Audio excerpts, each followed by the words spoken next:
pessoal falando de, cara, linguagem neutra. Ah, Qual a isso opinião com do certeza. Traz um professor de português que tem que nos falar. sobre a linguagem Tá neutra. muito falado nas últimas semanas, né? Estavam com um projeto de lei ou estavam forçando alguma coisa e eu não sei em que pé que tá isso. Você tá por dentro? Cara, então, eu vi tudo isso, obviamente, acompanho tudo que tá rolando. E assim... O que estão querendo fazer, na verdade? Existe um processo todo de... Cara, eu vou separar as coisas, tá? Assim, Tá. pra gente poder entender bem. Existe uma coisa chamada língua portuguesa padrão, que é a parte técnica, que é a parte do estudo da língua, certo? E existe uma coisa social, que existe a nossa linguagem social, né? E aí, quando eu falo de linguagem social, a gente vai entrar nos grupos sociais. Então, por exemplo, se você faz parte do grupo dos boleiros, tem uma linguagem própria dos boleiros, que é a linguagem falada entre eles ali, termos que eles usam. Assim acontece também com a galera que é do pagode, do surf, né? Os grupos sociais todos têm sua própria maneira de se comunicar. Beleza. Então, duas coisas separadas. E existe isso, que é a linguagem falada, né, entre a galera, e existe o estudo da língua, que é a norma padrão. Quando eu falo estudo da língua norma padrão, eu tô falando da linguística. E aí tem muita gente que esquece que a língua é uma ciência. A língua é uma ciência. Sendo ciência, existem pessoas que estudam a língua. O que quer dizer que ela é uma ciência? Ela é uma ciência, assim como a biologia é uma ciência, a química é uma ciência, a física é uma ciência. Entendi. Tá? História, geografia, matemática, são ciências. E a língua portuguesa, ou melhor, a língua de modo geral, não só a portuguesa, mas as línguas também têm o estudo dela. O estudo da linguística é ciência. E esse estudo é baseado em comprovações de anos e aquilo que acontece hoje. Né? A gente tem a língua de hoje formada por uma estrutura de anos, né? Então, se eu falar da construção da língua portuguesa, a língua portuguesa nasceu lá na região da Lácio, na Itália. Tinha o latim vulgar, o latim nobre, o culto. O vulgar é que o povo falava. O vulgar é que o povo falava na meio região. Errado. Isso, que era uma linguagem mais solta, mais Coloquial. livre. Coloquial. Tá. E eu tinha o latim culto, que era dos nobres, né? A galera que tinha acesso ao estudo. O que aconteceu com a expansão do Império Romano? E agora vem a aula de história. A expansão do Império Romano, todos os soldados, né, que iam conquistando os espaços, eles faziam parte dos plebeus e falavam latim vulgar. Esse latim vulgar foi chegando às regiões que foram sendo conquistadas. Então, cada vez que Roma conquistava uma região, tinha que deixar um pouco de soldado lá. Esse latim vulgar desse soldado misturava com os dialetos daquela região e ali surgiu uma nova língua. Assim foi acontecendo até chegar na região de Portugal e Espanha ali, que é a região ibérica, e surgiu uma coisa chamada galego-português, que foi logo no sul da França ali, certo? Que foi primeiro momento de uma língua. Do galego-português saíram 3 línguas, que foi o francês, o espanhol e o português. Caramba! Essas 3 línguas surgiram daí. E aí, obviamente, né, depois o Império Romano foi perdendo força e tal, os soldados voltaram, mas a língua ficou. E essa língua lá de Portugal, né, de sei lá de quantos mil anos atrás, que veio depois de muito tempo para cá, e chegando no Brasil, lá com toda aquela história, a gente já sabe, né, de Pedro Álvares Cabral, juntou com o Guarani, do índio que estava aqui, depois, né, não vou chamar de excursões, mas um momento de escravidão que trouxe os escravos da África para cá, escravizou os africanos e trouxe para cá, misturou também com os dialetos africanos. Toda essa mistura fez a língua portuguesa acontecer. Beleza. Aí muita gente fala assim, mas a língua portuguesa foi se transformando ao longo do tempo, verdade? Uma transformação natural e orgânica, certo? Normal, porque a língua portuguesa, qualquer língua é uma língua viva, né? E aí por isso que ela se transforma de acordo com o falante. E quando chega nos tempos de hoje, as pessoas falam assim, então é por isso que agora vai mudar para isso. Não, calma.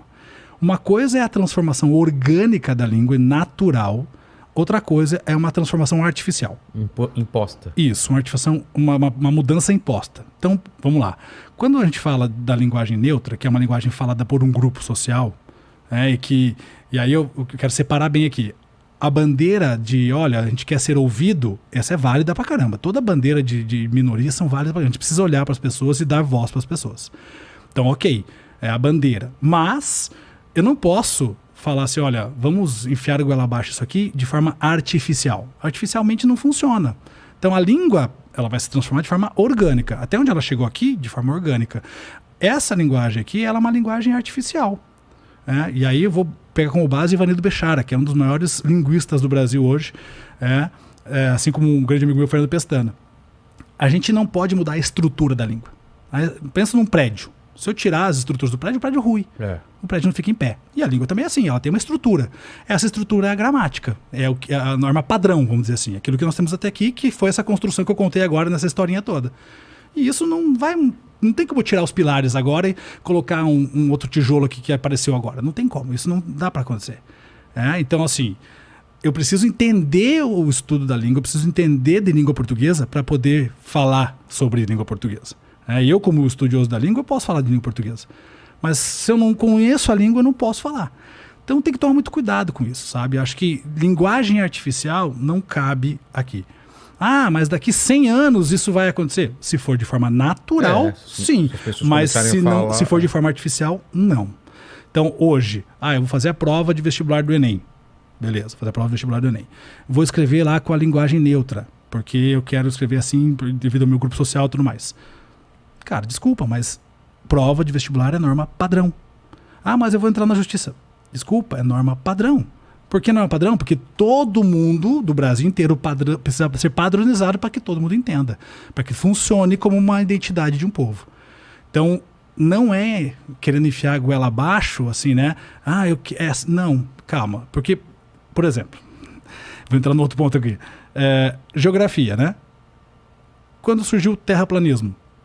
Terraplanismo, na geografia a gente sabe que não é verdade. É falta de estudo, falta de conhecimento. Antivacina, na biologia, também é falta de estudo, falta de conhecimento. Me parece muito disso, sabe? E aí é a questão também que se politizou tudo. E quando se politiza a ciência, dá ruim. Não dá para politizar a ciência. E a língua portuguesa é uma ciência, então não dá pra gente politizar também. Então, assim, as bandeiras são importantes, a gente precisa escutar todo mundo, dar voz para todo mundo. Eu valorizo todo mundo, né? Acho que é importante isso, mas dentro da língua portuguesa não cabe essa realidade da linguagem neutra hoje, porque a norma padrão é a que vale. E se a língua mudar, ela vai mudar de acordo com a norma padrão, num processo natural. Mas peraí, mas a língua portuguesa é machista, tal. Não é. Não é. Por quê? Como eu contei a historinha lá de trás, né? Sim. Nasceu lá no latim. O latim tinha o gênero neutro, masculino e feminino.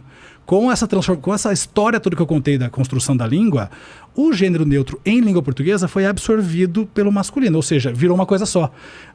Então, quer dizer, quando eu falo assim, sejam todos bem-vindos, nesse todos tem masculino e feminino ali dentro, tem tudo junto. Então, todos os gêneros, não só masculino e feminino, tem masculino e feminino e todos os gêneros possíveis. Você não precisa falar todos e todas. Porque o neutro já está dizendo que é para geral, para possibilidade de qualquer pessoa, entende?